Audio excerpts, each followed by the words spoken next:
नमस्कार, मैं हूं नीतू शम्मी राठौर और स्वागत है आप सभी का हमारे इस विशेष कार्यक्रम एहसास जिंदगी का में। दर्शकों, कहा जाता है कि भगवान का नाम सुमिरन मात्र से संपूर्ण जीवन तर जाता है। और आज के हमारे इस कार्यक्रम की मेहमान है ऐसी शख्सियत जो श्रीमद् भागवत कथा, श्री राम कथा और सुंदर कांड पाठ के द्वारा मानव जीवन का उद्धार करने का महत्वपूर्ण कार्य कर रही हैं। आज की हमारी शख्सियत हैं श्री राधे राधे किशोरी वर्षा जी बरसाने वाली। तो चलिए उनका स्वागत करते हैं। राधे राधे किशोरी जी, बहुत बहुत स्वागत है आपका।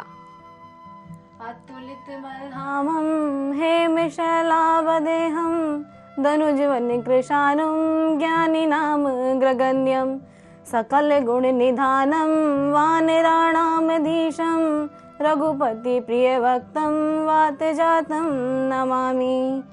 राधे राधे सभी दर्शकों को मेरा प्यार भरा राधे राधे। माता पिता के चरणों में मेरा कोटि कोटि प्रणाम, मेरे गुरुदेव के चरणों में मेरा कोटि कोटि प्रणाम। आप सभी भक्तों का हार्दिक स्वागत। किशोरी जी, आपकी इतनी मधुर आवाज है और आपको बरसाने वाली कहा जाता है, बरसाने से आप हैं, तो क्यों ना आप अपनी मधुर आवाज के साथ भगवान के सुमिरन के साथ हमें बरसाने की यात्रा करवाएं।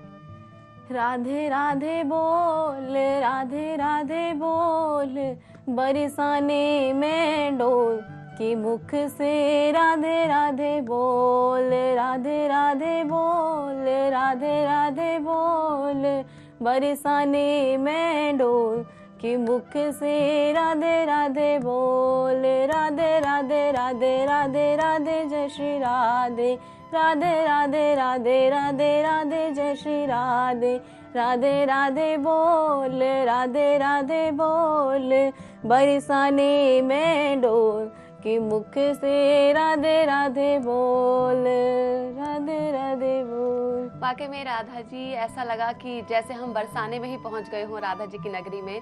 अब यहाँ पर किशोरी जी, मैं आपसे जानना चाहूंगी, आप इतने सालों से भागवत कथाएं कर रही हैं, राम कथाएं कर रही हैं, सुंदर कांड कर रही हैं, लेकिन बचपन में जब आप छोटी थी तो कैसा था आपका उस वक्त का समय? क्या बचपन से ही आप भगवान के नाम के साथ जुड़ी हुई थी? क्या बचपन में ही आपने भगवान को अपना मान लिया था? क्या था वो वक्त? दरअसल मैम, हम बचपन में जब छोटे थे तो हमारे माता पिता भी हमें ये बताते हैं, हमें तो मालूम नहीं था क्योंकि जब बच्चा छोटा होता है तो उसे नहीं मालूम होता कि वो क्या कर रहा है क्या नहीं। जैसे जैसे हम बड़े होते गए तो माता पिता ने हमें बताया कि जब हम 5 वर्ष के थे उस समय सभी ग्रंथों को हम पढ़ते थे। रामचरितमानस को जब हमारे दादाजी उन ग्रंथों का श्रवण करते थे तो मन में इच्छा ये जागृत होती थी कि हम भी उन ग्रंथों को जाकर उस ग्रंथ को, एक पुस्तक हम समझते थे उन ग्रंथों को, लेकिन वास्तव में वो पुस्तक नहीं है क्योंकि सभी ग्रंथों के अंदर समस्त भगवान का निवास होता है। जब हम उन ग्रंथों को पढ़ते थे तो ये अनुभूति होती थी कि इस संसार में सिर्फ भगवान के अलावा कोई नहीं है हमारा, ये संसार सिर्फ एक मोह माया है। तो जैसे जैसे समय बीतता गया हमें गुरुदेव का मार्ग मिला। तो जैसे ही राष्ट्रीय संत राधे राधे बाबूजी महाराज हमें मिले, उन्होंने हमें सही मार्ग दिखाया। तो मैं तो ये कहूँगी, गुरुदेव वही होता है जो अपने आप को भगवान ना माने।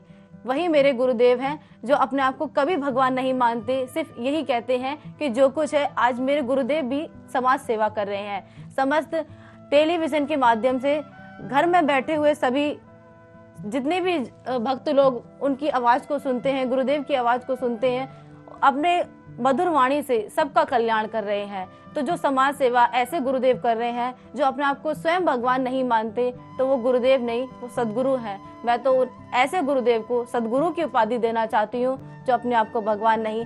तो जब गुरुदेव ने मुझे ये इतना सुंदर मार्ग दिखाया और मुझे इस मार्ग के लिए प्रेरित किया, भगवान नाम की ये अमृत धारा मुझे पिलाई, फिर मेरे माता पिता, प्रथम गुरुदेव मेरे माता पिता, दूसरे गुरुदेव मेरे राष्ट्रीय संत श्री राधे राधे बाबूजी महाराज।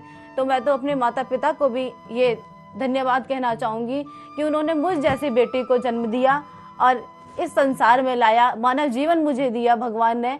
तो ऐसे माता पिता को मैं बहुत बहुत धन्यवाद देना चाहूँगी। और ऐसे ही माँ बाप, ऐसे ही माता पिता हर एक बेटी को मिले, जो एक बेटी ही संसार में माता पिता का नाम रोशन कर सकती है। बेटा नहीं, जो काम बेटा कर सकते हैं क्या वो काम बेटी नहीं कर सकती? बेटी भी आज इस समाज में किसी से कम नहीं है। जो काम बेटी कर सकती है वो काम बेटा नहीं कर सकता। इसीलिए आज हमारे इस कलयुग में बेटियों को नारी जाति का अपमान हो रहा है, जगह जगह नारी जाति का अपमान, क्योंकि कलयुग जैसे जैसे बढ़ता जा रहा है, अभी तो कलयुग की शुरुआत है मैम, जब कलयुग बढ़ता जा रहा है इतने भ्रष्टाचार फैल रहे हैं। और बताया जाता है कि महाभारत जब हुआ था, महाभारत भी एक नारी जाति के ऊपर हुआ था, उसमें भी द्रौपदी के कारण महाभारत पूरा युद्ध हुआ। यदि नारी जाति का अपमान नहीं होता तो महाभारत युद्ध नहीं होता। जी जी बिल्कुल किशोरी जी, आपने बहुत ही अच्छी बात की है कि नारी जाति का आजकल अपमान हो रहा है, लेकिन आप जैसी जो बालिकाएं हैं जब माता पिता के घर में जन्म लेती हैं तो वाकई में गर्व महसूस करवाती हैं वो अपने माता पिता को। किशोरी जी, आपने बताया अभी कि आप आईएएस बनना चाहती थी बचपन में, आपने सपना देखा था कि आप खूब पढ़े लिखे आईएएस बने, तो किस तरह से आपकी जीवन की धारा मुड़ी और आप भगवान की सेवा में आ गई? बस मैम बात ये हुई थी कि जब गुरुजी हमें मिले तो उस समय हम बीए में पढ़ रहे थे, तो जब हमारी एजुकेशन चल रही थी उस समय में गुरुजी ने हमें अक्समात ही ये बात कही कि देवी जी, आप इतना सारा ग्रंथ आपके, इतना सारा अमृत आपके घर में रखा हुआ है तो इसको पीने वाला कोई नहीं है। राष्ट्रीय संत राधे राधे बाबूजी महाराज, मैं नाम नहीं लेना चाहती अपने गुरुदेव का, लेकिन जब तक लोग जानेंगे नहीं कि मेरे गुरुदेव कौन है, इसीलिए मुझे ये नाम लेना पड़ रहा है। और वैसे भी गुरुदेव का नाम कभी अपनी जुबान पर शिष्यों को नहीं लेना चाहिए, क्योंकि ग्रंथों में भी ये बात लिखी है, जिसने गुरुदेव का नाम अपनी जुबान पर लिया है तो उसे नर्क में जाना पड़ता है। तो आज शायद मुझे भी नर्क में जाना पड़े, क्योंकि आज मैं भी टेलीविजन पर अपने गुरुदेव का नाम ले रही हूँ, पर उसके लिए क्षमा प्रार्थना। लेकिन मैं तो ये कहना चाहूँगी, जब गुरुदेव ने मुझे इस कार्य के लिए प्रेरित किया, इस धर्म के लिए मुझे जोड़ा, और उन्होंने जब हमारे घर में गुरुदेव आए तो उन्होंने देखा कि इतने सारे ग्रंथ हमारे घर में रखे हैं, रामचरितमानस, पद्म पुराण, ब्रह्मपुत्र पुराण और भागवत महापुराण, इतने सारे ग्रंथ हमारे घर में रखे हुए हैं, तो उन्होंने बोला कि इसको पीने वाला कोई नहीं है आपके घर में, तो इसे देवी जी आप इसको श्रवण करें और जनता को अपने मुखारविंद से ये अमृत पिलाकर सभी जो आज का युद्ध है उसको भगवान नाम से जोड़ें। तो मैंने तभी से ये संकल्प लिया कि आगे जो मेरी लाइन है आईएएस की, उसको वहीं ब्रेकअप करके आगे अपना जो करना है कार्य वो सिर्फ एक भगवान नाम में। जी जी, तो किशोरी जी, आपके परिवार का किस तरह से आपके पीछे हाथ रहा, किस तरह से उन्होंने आपका साथ दिया आपके गुरुदेव की कृपा पाने में? जी जी, गुरुदेव की कृपा जब होती है तो माता पिता की कृपा होती है। जब गुरुदेव ने स्वयं कृपा कर दी तो माता पिता की प्रथम कृपा, दूसरी गुरुदेव की कृपा। गुरुदेव की कृपा होने पर माता पिता ने भी इस बात को माना कि जो गुरुदेव ने कहा है वो बिल्कुल सत्य है, कि जो अगर भगवान नाम से जुड़ रहे हैं, दरअसल में मैम हमारे जो घर में है वो भी पूरा परिवार पीढ़ी दर पीढ़ी 3 पीढ़ियां हमारी भगवत से ही जुड़ी हुई हैं। हमारे परदादाजी, दादाजी, फिर उसके बाद हमारे पिताजी और उसके बाद हम। तो हम ऐसा हमारी फैमिली में हुआ है, सभी भगवान नाम से जुड़े हैं, इसीलिए हमें भी कोई इसको जोड़ने में प्रॉब्लम नहीं हुई, सबने हमें आगे बढ़ाने के लिए सहारा दिया। जी जी, तो इसी बात के साथ, जिस तरह से आपने कहा भगवान के साथ आप जुड़ी हुई हैं हमारे इस कार्यक्रम में, अगर एक भगवान का कोई भजन आप हमें सुनाएं, हमारे दर्शक भी पवित्र हो जाएंगे उस भजन को सुनकर। जी जी। श्री कृष्ण गोविंद हरे मुरारी, हे नाथ नारायण वासुदेवा। श्री कृष्ण गोविंद हरे मुरारी, हे नाथ नारायण वासुदेवा। हे नाथ नारायण वासुदेवा, हे नाथ नारायण वासुदेवा, हे नाथ नारायण वासुदेवा। श्री कृष्ण गोविंद हरे मुरारी, हे नाथ नारायण वासुदेवा। श्री कृष्ण गोविंद हरे मुरारी, हे नाथ नारायण वासुदेवा। बहुत ही सुंदर भजन किशोरी जी, और सभी हम तर गए हैं। दर्शक जो हमें इस वक्त देख रहे होंगे, मुझे उम्मीद है कि वो भी बहुत आनंदित महसूस कर रहे होंगे इस भजन को सुनकर। किशोरी जी, गुरु जी के बारे में आपने बताया कि उनका बहुत बड़ा हाथ रहा आपके ऊपर, उनकी कृपा बहुत ज्यादा रही। तो गुरु की कृपा का कितना महत्व होता है मनुष्य के जीवन में? ये तो वही, अगर शिष्य गुरु कृपा लेना चाहता है, दरअसल में मैम शिष्य ऐसे होते हैं जो कहते हैं गुरु के द्वार पर जाते हैं, शिष्य गुरु बना लेते हैं, लेकिन उनका सही मतलब नहीं समझ पाते हैं। तो आज जो दर्शक मुझे देख रहे हैं, सुन रहे हैं मेरी वाणी को, मैं उन सबसे भी यही कहना चाहूंगी, गुरु अपने जीवन में बहुत महत्वपूर्ण है। प्रत्येक व्यक्ति को अपने जीवन में गुरु धारण करने चाहिए, क्योंकि बिना गुरु के ज्ञान नहीं मिलता। ये बात बिल्कुल सत्य है, क्योंकि भगवान राम ने भी गुरु बनाए, भगवान कृष्ण ने भी 24 गुरुओं से, दत्तात्रेय भगवान ने 24 गुरुओं से शिक्षा प्राप्त की थी। तो मेरे भी एक नहीं, दो नहीं, तीन गुरु हैं। तो संगीत के गुरु अलग हैं, और जिन्होंने महत्वपूर्ण गुरु यानी सदगुरुदेव भगवान मेरे राष्ट्रीय संत राधे राधे बाबूजी महाराज, उनका ऋण मैं 7 जन्म भी भगवान मुझे दे तो मैं 7 जन्मों में भी उनका ऋण नहीं चुका सकती, क्योंकि उन्होंने मुझे ये इतना सुंदर अवसर दिया है, भगवान नाम का नशा मुझे पिलाया है। कहते हैं ना कि जो व्यक्ति एक मदिरा पान करता है उसका नशा उसे चढ़ता है, शायद वो तो रात को पीते हैं, सुबह को उतर जाती है, लेकिन मुझे जो नशा चढ़ाया है मेरे गुरुदेव ने, वो ना तो रात में पीऊं चाहे दिन में पीऊं, वो कभी नहीं उतर सकता। तो उन व्यक्तियों के लिए मैं कहना चाहती हूँ जो मदिरा पान करते हैं कि जाम पर जाम पीने से क्या फायदा, रात को पी सुबह तक उतर जाएगी। जाम पर जाम पीने से क्या फायदा, रात को पी सुबह तक उतर जाएगी। कृष्ण के साथ राधा नाम भी पी ले जरा, फिर सारी उम्र जिंदगी ऐसे ही गुजर जाएगी। बहुत ही अच्छी बात आपने यहाँ पर की है किशोरी जी। आप जब भागवत कथाएं करती हैं तो क्या उस वक्त माहौल होता है? आप सीधा भगवान से जुड़ा हुआ महसूस करती हैं आपको? जी मैम बिल्कुल, ये तो फीलिंग्स अंदर से आ जाती है। जैसे ही हम व्यासपीठ पर बैठते हैं तो उस समय हमें कुछ नहीं मालूम होता कि हम क्या कर रहे हैं क्या नहीं। उस समय तो बस ये होता है कि हमारा संबंध सीधा परमात्मा से है।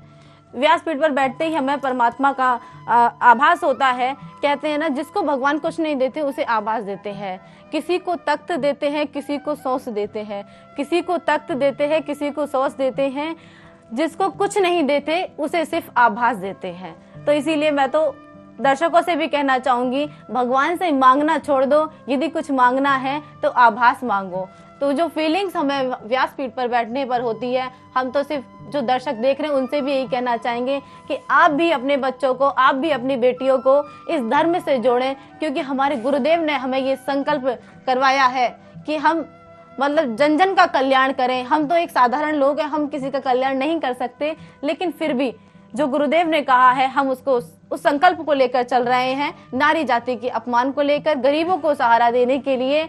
और जो आजकल भ्रष्टाचार फैल रहा है उसको यदि आप सब हमारा सहयोग करेंगे तो हम भी आप सबके सहयोग से आगे बढ़ेंगे और जो अधर्म हो रहा है उसको रोकेंगे। किशोरी जी, आज का युवा वर्ग हम देखते हैं बहुत ज्यादा वो भटक रहा है। आज का युवा वर्ग बहुत ज्यादा गलत आदतों में पड़ रहा है। जी जी। तो संस्कार कैसे दिए जाएं युवा वर्ग को, ताकि वो भगवान के नाम से जुड़े और अपना जीवन का वो भी उद्धार आखिर कर सके? जी मैम, तो मैं उन बच्चों से, और ऐसे सबसे ज्यादा इम्पोर्टेंस ही माता पिता, यदि माता पिता अच्छे हैं, यदि माता पिता अपने बच्चों को अच्छे संस्कार देते हैं तो वैसे ही संस्कार बच्चे के अंदर आते हैं। जो माता पिता करेंगे वही बच्चा करेगा। जैसा कि मैं एग्जाम्पल किसी और के लिए नहीं, सिर्फ अपने लिए दे सकती हूँ कि मेरे माता पिता ने मुझे सही मार्ग दिखाया। यदि आज उनके अच्छे कर्म नहीं होते, वो धर्म से नहीं जुड़े होते, तो मैं भी आज शायद इतना बड़ा धर्म का कार्य नहीं कर रही होती। तो मैं तो जो दर्शक मुझे सुन रहे हैं, देख रहे हैं, मैं उन सबसे भी कहना चाहूंगी कि आप सबसे मेरी हाथ जोड़कर प्रार्थना है, जो आपके बच्चे भटक रहे हैं, गलत राह पर चल रहे हैं, उनको सत्संग से जोड़ें। माता पिता तो सत्संग में जाते हैं लेकिन बच्चों को नहीं लेके जाते हैं, ये बहुत बड़ी गलती करते हैं। तभी तो आज का युद्ध है वो गलत कर्म पर टिका है। ज्यादातर अधर्म कर रहे हैं, अत्याचार कर रहे हैं, भ्रष्टाचार को फैला रहे हैं। तो ये सबसे बड़ा स्नेह माता पिता का है। यदि माता पिता अच्छे कर्म करते हैं, वो सही मार्ग को अपनाते हैं, तो बच्चे भी सही मार्ग को अपनाएंगे। जी जी। किशोरी जी, आप स्वयं एक नारी हैं। आज हम देखते हैं कि नारियों को बहुत ज्यादा प्रताड़ित किया जा रहा है, उतना सम्मान जो कि मिलना चाहिए नारियों को नहीं मिल रहा है। हम पूजा के अगर क्षेत्र में भी देखें, पूजा पाठ का जो ज्यादा कहते हैं महत्व दिया जाता है वो पुरुष वर्ग को दिया जाता है। ऐसे में आप भागवत कथाएं कर रही हैं, भगवान का नाम सुमिरन करवा के लोगों को जागृत कर रही हैं, तो आप किस तरह से नारी शक्ति को आगे बढ़ाने का कार्य करना चाहती हैं? जी मैम, नारी शक्ति जब से हमने ये संकल्प लिया है कि जब हमने देखा इस कलयुग में बहुत ज्यादा नारी का अपमान हो रहा है जगह जगह, आज के इस युग में जेंट्सों की संख्या ज्यादा है, जेंट्सों की संख्या ज्यादा है और लेडीजों की संख्या कम हो रही है, नारी जाति की संख्या कम हो रही है। तो जगह जगह भ्रूण हत्या, जो माता पिता होते हैं, मतलब बच्चे को संसार में आने से पहले ही उसे मार दिया जाता है, तो ये बहुत बड़ा अधर्म कर रहे हैं।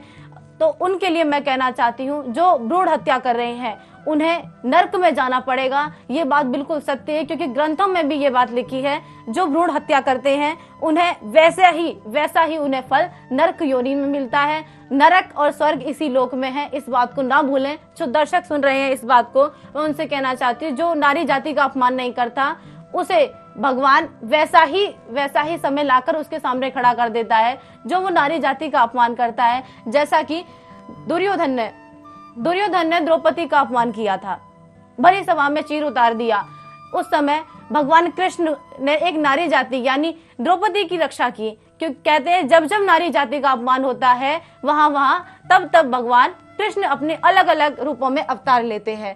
तो जब जैसे जैसे नारी जाति का अपमान बढ़ता जा रहा है, तो मेरा तो संकल्प बस यही है कि उस नारी जाति के अपमान को रोकने के लिए, उस पर रोक लगाने के लिए आप सभी दर्शक जो सुन रहे हैं और जो नहीं भी सुन रहे हैं, मैं उनसे भी कहना चाहती हूँ, आप सब इस देह को, इस मानव शरीर को आप सब सहयोग करें। तो यदि आप सब हमें सहयोग करेंगे तो हम इस रोक पे लगा पाएंगे और नारी जाति का अपमान रोक पाएंगे। बहुत अच्छी बात कही आपने किशोरी जी, और मुझे उम्मीद है आपकी इन बातों को सुनकर तो तमाम दर्शक हमें देख रहे हैं वो जरूर प्रेरित होंगे और नारी शक्ति के उत्थान के लिए जरूर कुछ ना कुछ कार्य करेंगे।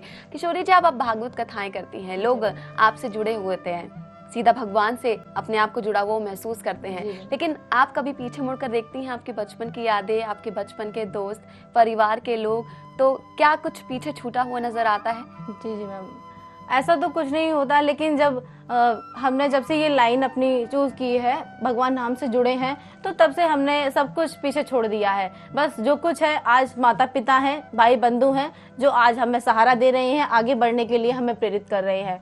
तो जो दोस्त वगैरह हैं उनको तो हम भूल चुके हैं, क्योंकि कहते हैं ना, ये सब एक संसार मोह माया है। इस मोह माया से छूटना ही मानव जीवन का उद्धार हो सकता है, नहीं तो यदि इस मोह माया में फंसे रहेंगे तो मानव जीवन कभी भगवान के लिए प्रेरित नहीं हो सकता। जी, और अब आपके जीवन का क्या उद्देश्य है, क्या उद्देश्य लेकर अब आप आगे बढ़ रही हैं आपके जीवन में? बस एक ही उद्देश्य है कि नारी जाति को सम्मान मिले, कहीं भी नारी जाति का अपमान ना हो, और जो भ्रूण हत्या हो रही है, मतलब इंसान को, मानव जीवन को धरती पर आने से पहले मार दिया जा रहा है, उस पर रोक लगाने के लिए हम ये कहना चाहते हैं कि बस जो दर्शक हमें सुन रहे हैं वो भी हमें सहयोग करें कि जो हमारा संकल्प है हम उसमें आगे बढ़ें और नारी जाति का सम्मान हो। और जो भेदभाव आजकल समाज कर रहा है कि लड़कों का सम्मान ज्यादा है इस संसार में, लड़कियों का कम है, तो उस सम्मान को, उस भेदभाव को हम रोकने के लिए आप सबका सहयोग चाहते हैं। यदि आप सब चाहते हैं, क्योंकि मैं भी एक बेटी हूँ, मैं भी किसी की बेटी हूँ, बहन हूँ, दीदी हूँ, तो मैं भी आप सबसे ये कहना चाहती हूँ, मैं भी तो किसी की शिष्या हूँ, गुरु भी हैं मेरे, तो इसीलिए आप सबको भी गुरु बनाएं। ऐसे ही माता पिता, जो जैसे माता पिता मुझे मिले हैं, ऐसे ही माता पिता भगवान हर किसी बच्चे को दे। और मेरे जैसे बेटी, मैं अपने आप को बहुत धन्य मानती हूँ, जो मेरे गुरुदेव ने मुझे इतना अच्छा कार्य करने के लिए प्रेरित किया है।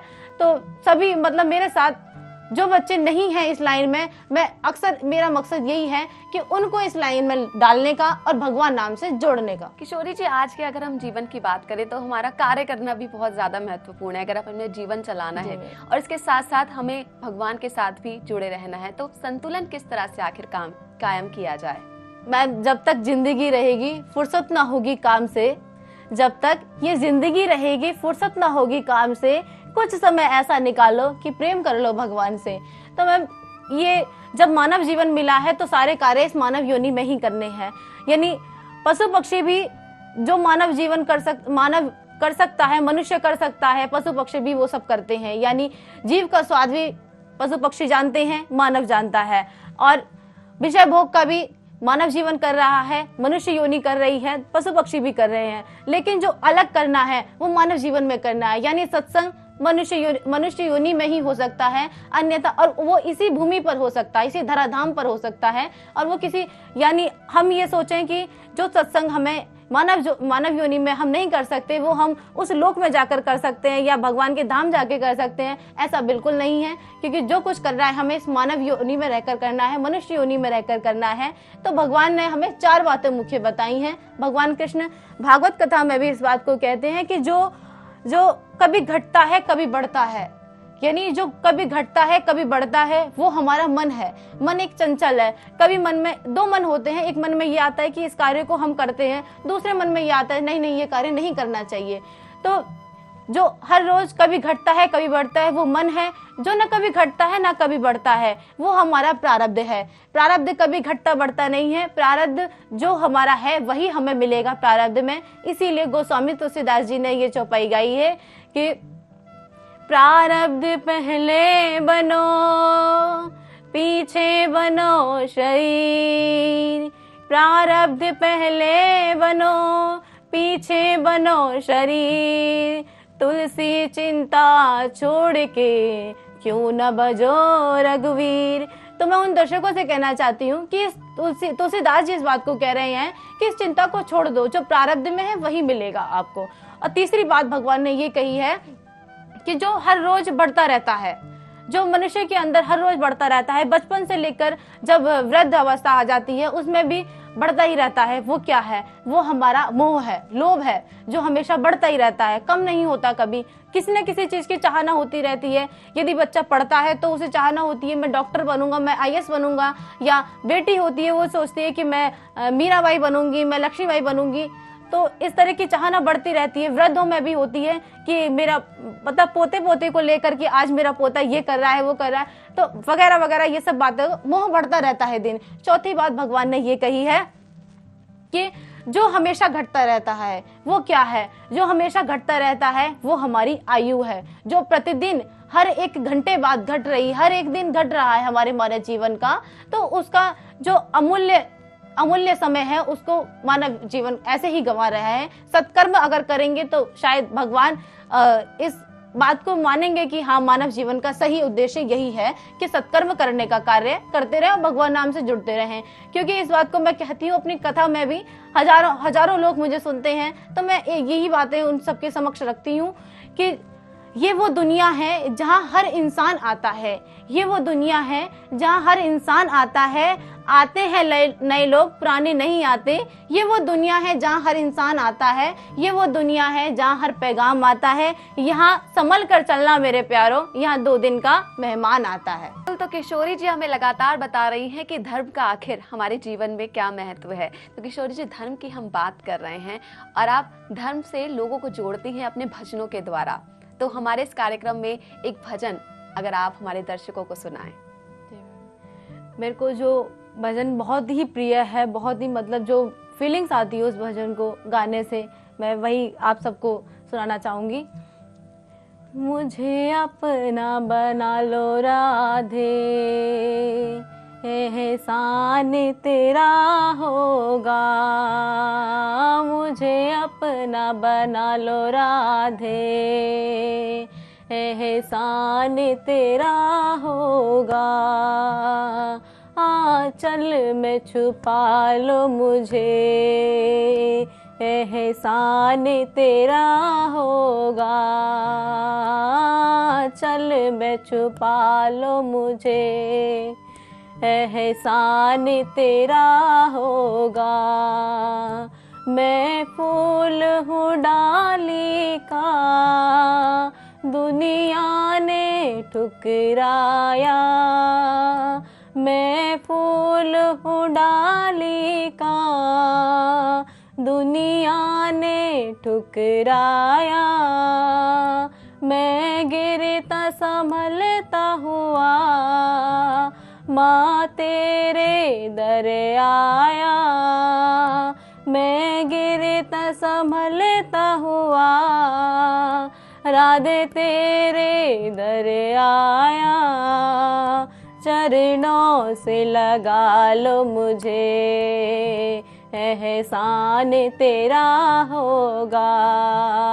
चरणों से लगा लो मुझे, एहसान तेरा होगा। बहुत ही सुंदर और मधुर भजन किशोरी जी। जब आप कथाएं करती हैं, भागवत कथाएं, राम कथा करती हैं, तो आप तो जिस तरह से आपने बताया भगवान से जुड़ा हुआ खुद को महसूस करती हैं, लेकिन आपका उद्देश्य होता है कि भक्त जो कि वहां पर बैठे हैं वो भी भगवान से सीधा जुड़ जाएं। तो आप क्या महसूस करती हैं उस वक्त? आप तो भगवान से जुड़ी होती हैं, जो भक्त वहां पर बैठे हैं वो क्या स्थिति होती है उनकी? मैं सिर्फ इतना कहना चाहूंगी कि जब हम कथा करते हैं तो उस समय जो फीलिंग्स भगवान के लिए आती है वो केवल हमें ही नहीं आती, क्योंकि जो वक्ता होते हैं, वक्ता के जब तक वक्ता के अंदर वो फीलिंग नहीं आए, जो कथा कर रहे हैं व्यास के अंदर जो फीलिंग्स नहीं आती भगवान के लिए, तब तक जो श्रवण कर रहे हैं भक्त उनके अंदर भी वो फीलिंग्स नहीं आ सकती। इसीलिए पहले जो वक्ता है, जो कथावाचक है, उनके अंदर फीलिंग्स आनी जरूरी है भगवान को लेकर। जब तक उनके अंदर फीलिंग्स नहीं आएगी तो भक्तों के अंदर भी नहीं आएगी। लेकिन जब हम कथा करते हैं, ये तो जब से ही प्रारंभ हमने कथा की है तब से ही ये फीलिंग्स, बचपन से ही फीलिंग्स भगवान को लेकर हमारे मन में सदैव बनी रहती है और बनी रहेगी जब तक ये जीवन है तब तक। मैं तो राधा रानी से यही कहूंगी कि मुझे इस सत्संग से कभी अलग मत करना। जब जब मुझे मानव जीवन मिले तब तब ये फीलिंग्स और भगवान से मैं हमेशा जुड़ी रहूं। जो भक्त इस कथा को श्रवण करते हैं, जब हम कथा सुनाते हैं, तो मैंने खुद व्यासपीठ से इस बात को देखती हूँ, भक्तों को देखती हूँ कि वो खुद ही उस भगवान नाम में आनंद में हो जाते हैं। और वैसे भी जहाँ पर भगवान नाम है वहाँ तो आनंद है ही।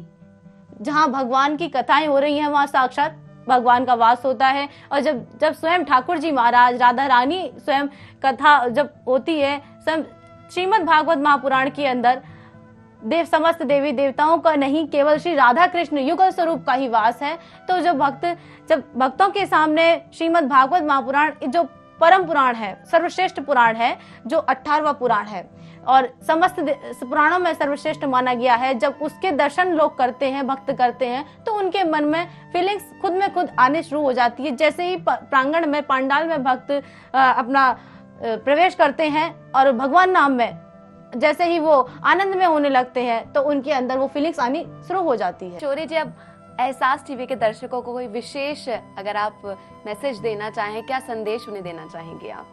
मैं सभी दर्शकों को, एहसास टीवी के माध्यम से मैं सभी दर्शकों को कहना चाहती हूँ और आप सबसे प्रार्थना निवेदन करना चाहती हूँ कि जिस तरह मैं भी किसी की बेटी हूँ, मैं भी किसी की पोती हूँ, मैं भी किसी की बहन हूँ, ऐसे ही सभी, यदि व्यक्ति नारी जाति का सम्मान करेगा उसे भगवान भी प्रेम करेंगे।